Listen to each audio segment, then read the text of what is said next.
대장동 윗선 로비 수사가 좀처럼 속도를 내지 못하는 가운데 내일 법원에선 화천대유 대주주 김만배 씨를 비롯한 핵심 4인방의 첫 재판이 시작됩니다.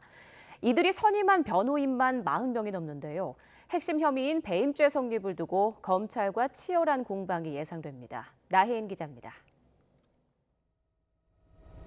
민관 합동 개발 사업을 멋대로 주물러 막대한 이익을 가로챈 혐의로 기소된 대장동 4인방. 윗선 로비 의혹 수사는 여전히 진행 중이지만 이미 기소된 공소 사실에 대한 입장과 입증 계획을 확인하는 공판 준비 절차를 시작으로 법정 다툼도 본격화합니다. 지난 10월 먼저 구속 기소된 유동규 전 본부장의 재판이 미뤄지는 사이 한꺼번에 기소된 김만배 씨와 남욱 변호사, 정영학 회계사 사건이 병합됐습니다.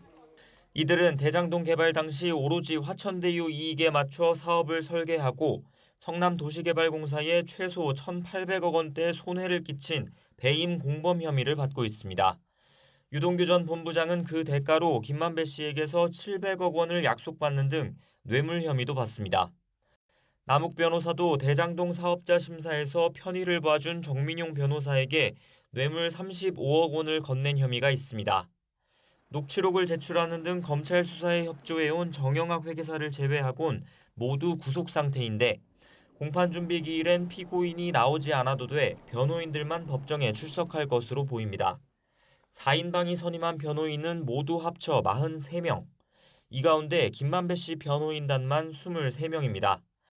검사장이나 부장판사 출신 전관 변호사에 대형 법무법인을 함께 선임했고 국정농단 사건에서 최서원 씨를 변호했던 이경재 변호사도 이름을 올렸습니다. 김 씨 일당은 우선 법정에서 핵심 쟁점인 배임 혐의에 관해 책임을 부인할 것으로 전망됩니다. 공공영역에서 대장동 개발을 주도했던 유동규 전 본부장 측 역시 아직 증거 기록을 받아보지 못했다며 말을 아꼈지만 당시 사업은 미리 정해진 성남시 지침에 따라 설계됐다는 입장을 고수할 것으로 보입니다. 피고인들 사이에 서로 책임을 떠넘기는 모습도 예상됩니다. 정영학이 설계하고 축성한 성을 정영학과 검찰이 공격하고 있는데 제가 이 방어해야 되는 입장에 섰더라고요. 그래서 그런 부분이 굉장히 좀 곤혹스럽고.